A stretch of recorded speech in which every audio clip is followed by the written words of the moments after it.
Welcome, Adventure. I'm GM Goblin, and this is a Goblin Plays.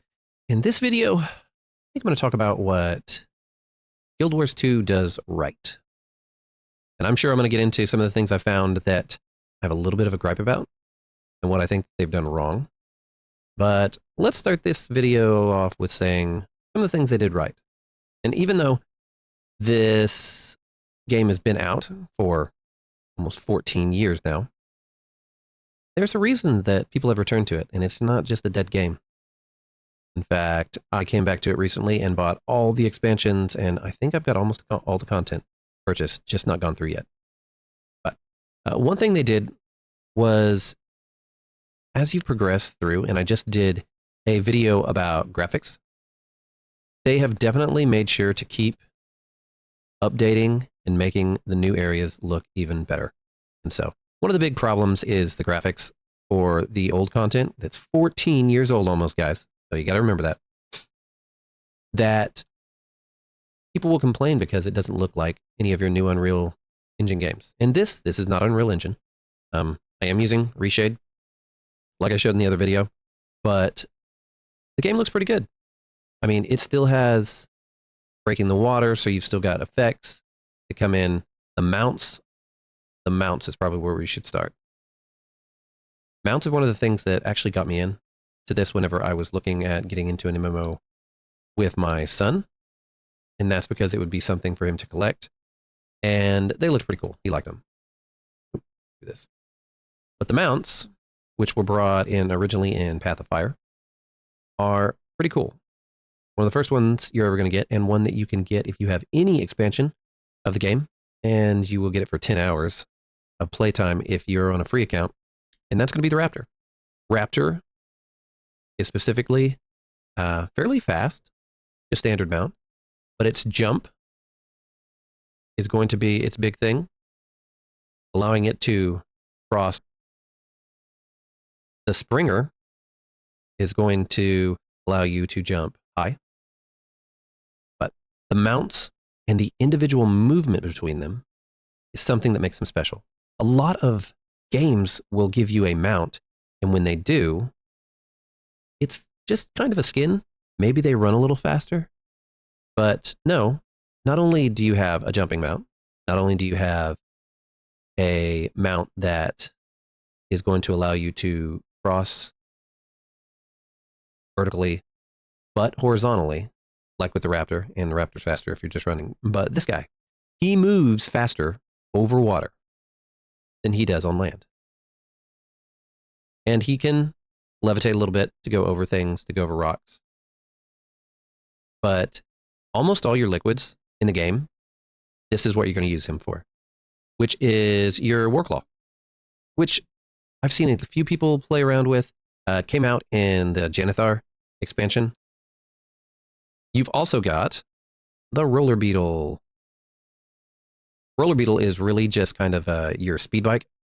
My son calls it a pod racer, but it is going to allow you to just traverse the map pretty quick. You don't have a whole lot of movement. You can drift, or a whole lot of steering, I should say. And then whenever you accelerate, it's going to burn all your stamina. Then you've got the Jackal. Jackal is not super fast, but he's okay. And this was also Pathfinder, but he teleports. And so it's all right. It also allows you to go through portals. Once you get his mastery up, he can then traverse through the portals, and he can appear on the other side. They use it for a lot of the jumping puzzles and stuff, but it makes it a little bit easier to get from here to there in some situations. Pathfinder's got a lot of them. Some of the newer zones have some, but of course, since that's when it came out, Pathfinder has the most. Let's see. We've got our Sky Scale, which is, for right now, my personal favorite. I don't have the Griffin yet, but it is a lot faster when it comes to flying. It just doesn't have the precision or verticality that the Sky Scale does. Now, last mount, I thought was going to take a lot longer, but it really didn't. And that is the only two-person mount in the game. And that's your siege turtle.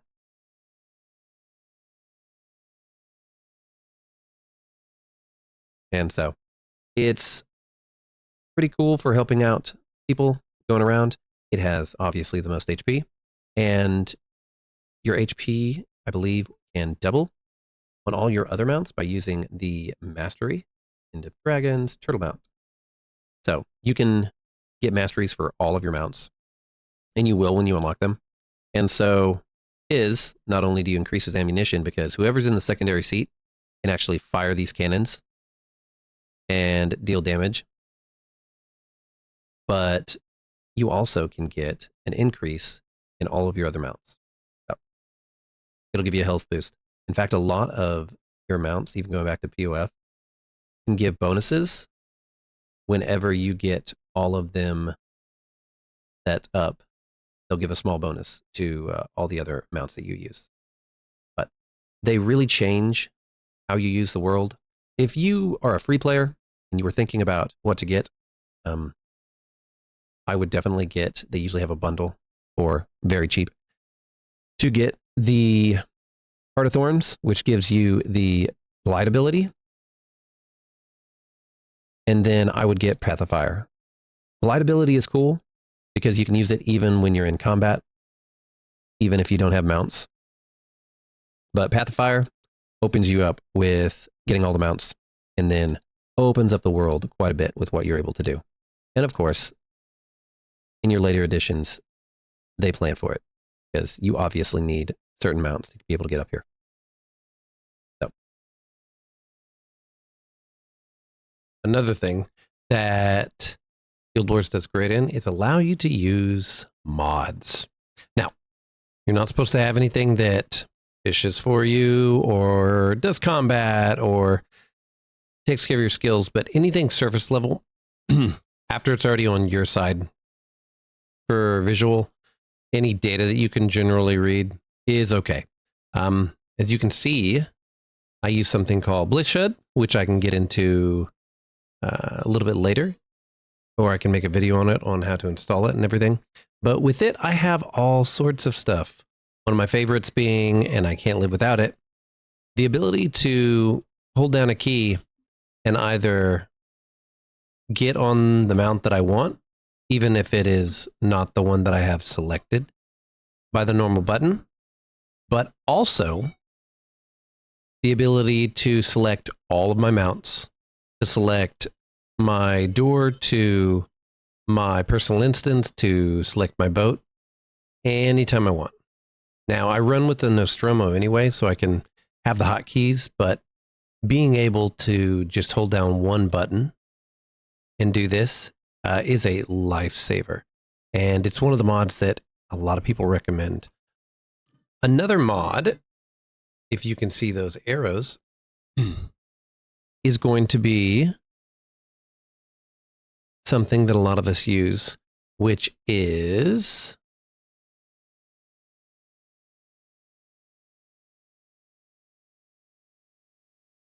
pathing. Pathing, you can have a whole bunch of marker packs from people, but I use this for chests. I use this for mapping routes for hero points. And so you can use this to easily get to all the hero points you want. And of course, this one that I use Lady Alyssa's guides. And I use them because they've seemed pretty good from everything I've seen, but they've also got these markers, so I know which of my mounts I need whenever I follow. And since I have all of them, it's okay. You can get ones that allow you to search all of your inventory. You can get one that allows you to put markers on the battle map whenever you're in a group or whenever you're in a squad, allowing you to position squad members wherever you need them. There's to-dos, so you've literally got a checklist. Quality of life adds a lot of little links to stuff that you can do.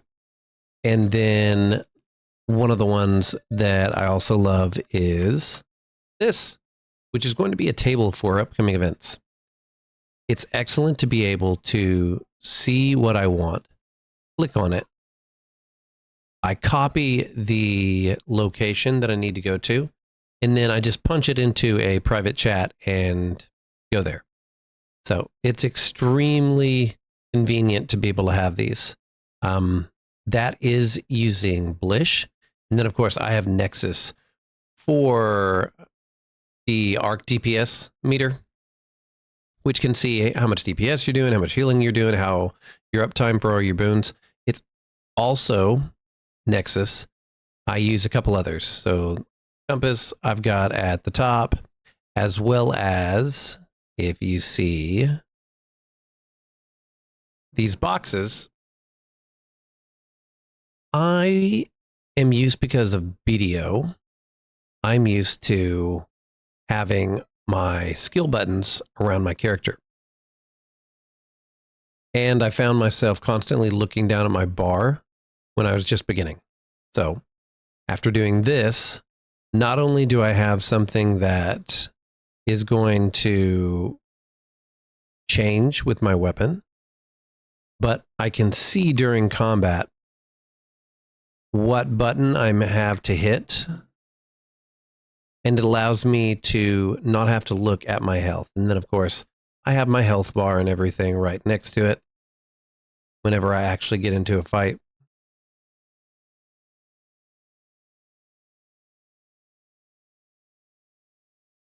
So it's pretty convenient. I never have to look away.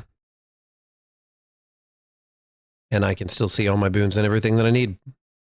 But most of the time I play with this up and then hide it like that whenever I don't want it. But mods are an excellent thing. Totally allowed as long as it's not playing the game for you. And it makes the fun really easy. Having those kind of UI improvements, just like having the graphics improvement I mentioned in another video, is going to be able to make your game feel a lot better. And devs didn't have to do anything for it. This is going to take me to my own instance, which is another thing that they did pretty good compared to some of the other games. Now, a lot of games, you have little homesteads or you have apartments. I mean, I've had them all the way back since EverQuest, but this one gives you your own little zone. You can put your mounts and store them here and have them out for display. You can spend hours getting you trophies and things to decorate it. There are forums and websites that have codes that you can download and paste. And if you have all the items you need, you can create whatever someone else has real easy. But it gives you a place to explore, to put nodes in so that you can harvest on your own time. You can also do that with your guild. And you can use it for teleportation to different locations. Another thing that Guild Wars does right, in my opinion, is water exploration. So I've done underwater fishing and things like that in other MMOs. You look at Black Desert Online, it was a big thing. But having the ability to explore like you do, each character has a rebreather, which is something you get at like level 3 or something, level 2. And this allows you to explore. I remember when I first played this game back a decade ago nearly, that it was something that my son at the time, who was very young, loved. He actually went, and even after I stopped playing it, he had a character that he would run off into the water and just go exploring. I think he was in Lion's Arch or something, in one of the safe zones. But he was real little at the time, but he loved it. Just exploring, killing a few fish, walking around. It was great. And so your abilities, you've got complete sets of abilities that you can set up underwater. And they have missions that you will have to go through. And the underwater combat is just pretty cool. And you can turn on some more effects while you're down there, and you can make it fuzzier. I have it pretty clean, and this water is pretty clean here too. But I think underwater, they've done better than a lot. And I mean, I have died plenty of times in certain games because for some reason, water is lava. And so it's just something that I think they did pretty good on when it came to it. Flying mounts, although that's back with the mounts, is another thing that I think they did really good on. Another thing that I think Guild Wars 2 does great, and one of the main reasons I like it so much, is the ability to customize your class. Now, of course, there's always going to have your metas, your copy paste for all of your stats and everything. But having all the different type of gear that increase your stats so that you can have buffs or boons last longer, to be able to crit higher, to be able to crit more often. These things can change how you're playing. And then the fact that you have so many different weapons. I can run around and play my Holy Warrior, and she can use pistols instead of a spear and a greatsword. She can use a mace, and there's obviously going to be some times where it's better. I have what's called a power build. A power build is going to be using mostly power stats. Power, precision, ferocity, so I'm getting up crit, and I'm working on getting the actual power up instead of like my condition damage, which would be like if I was playing one of my necro builds that I play, or if I was playing my Reaver. But being able to have these different equipment slots, being able to change things means if I want to, I can click a button, change my gear. Now I'm in something called Celestial. Change that tab. Congrats. I'm a whole different class. I'm no longer a Luminary, which is a specialization for Guardian, but I'm a Firebrand, which means all my skills and everything change drastically in what I'm able to do. My weapons, how I'm fighting, being more focused. This one's actually more focused on healing and boon creation. But that's all it takes. And if you've got multiple builds, like some of these, that require the same gear, but then do different things, and now you're a healer, and now you're DPS, and now you're boon DPS, then that's what you need. Or now you're soloing. It makes changing your character so much easier than having to go in and respec my build or PvP or something else. But the way they've got that is just excellent. And remember, this has been around for a long time that they've done this. So if anyone else is doing it, they probably picked it up from games like this. But being able to swap out and play any of these weapons, the customization of being able to play what I want. If I don't feel like dodging and I just want to do range, I can do range as a Luminary if I want to.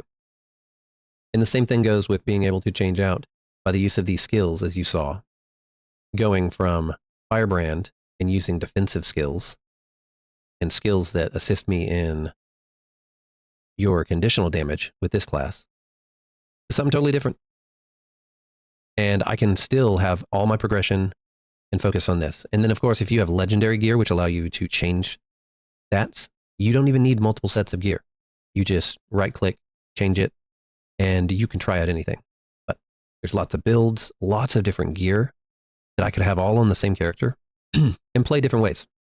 Necromancer is a great way because they change drastically in how they play with if you're playing a Scourge or if you're playing a Reaper. So it's just one of the things that I think they did really well, and just one of the things that I love about it. Being able to have that customization and play what I want, how I want, when I want, is great.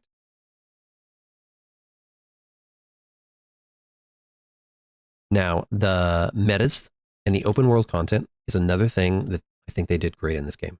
I love to be traveling throughout the world, going to do something I want to do, and then running into an event somewhere, which you're about to have a whole bunch of them start popping up all over the world.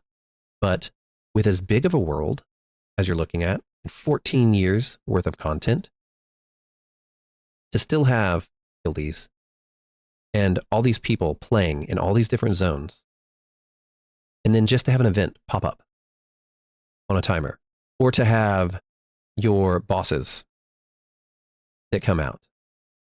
And every time I go to Battle of Jade Sea, It is a long, you can see, event. And these meta events, as you call them, have lots of little events that go with them. Go and defeat or defend this area. Now move and go and defend this area. And some of them are different types of tasks, repairing something, gathering something, finding people. But it is a lot more engaging than just kill this, and you do a lot of kill this. But it also engages so many random people. Getting groups together, getting people out here. So it's a great thing that they've done. And not all their content is bangers. A lot of dungeons and some stuff, they don't get used anymore. It's just they need to change either the difficulty of it, or they need to most likely just increase the rewards, and you wouldn't have an issue. But people that have been playing a long time, like this guy, are still playing next to people that are brand new. I think where I'll stop is on one of the greatest things about Guild Wars 2 is the community. All day long, in chat, need more Rat King on the way. Random people picking up.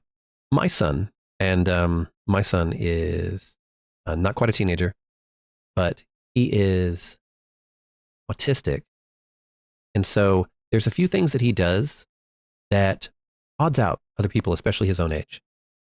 And so when we play a game or something, he'll get into it, or some of the jokes he'll say.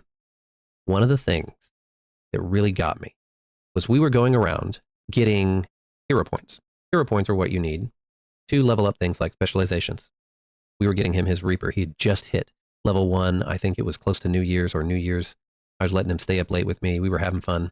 And I was taking him around and trying to figure out ways to get to locations in Path of Fire that he did not have the mounts yet to go get himself.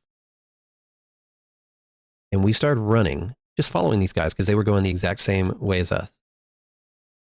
And without having to ask to join in, without, having to join a guild or doing anything else, one of them had a turtle mount and was allowing him, and another player was allowing people to just hop in, and they would take them up to the next spot that they were having to go to. Or they were a mesmer, and they were opening portals that allowed them to bring their party through. They didn't do this because they were asked. They didn't do this because they had to. They just saw someone that had joined in their little run outside of their guild and their group, and they just started helping him. And I even left him alone with them. And he got to where they would talk to him or encourage him to come along. They helped him at every step of the way. And they also cracked jokes with him. They showed him mounts because he loved the different mount skins that you can get. Like I said, one of the reasons that I got this game was because of him, because of mounts. Also why I went and got this is after they helped him, he wanted me to get it. And so I find that, and there's going to always be a few people that are toxic, but I find that I have found the best community right here. And I played when I first started and when I came back in like the top 2 Throne and Liberty PvP guilds. And so I met a whole lot of sweaty people, spent a whole lot of money on the game. And I have met people new and old that are willing to help, that are willing to give information. And it's just been the best community since I've returned. And it's probably the reason why I decided right there to go and buy the other expansions, to go ahead and start playing this full time for, well, playing a game.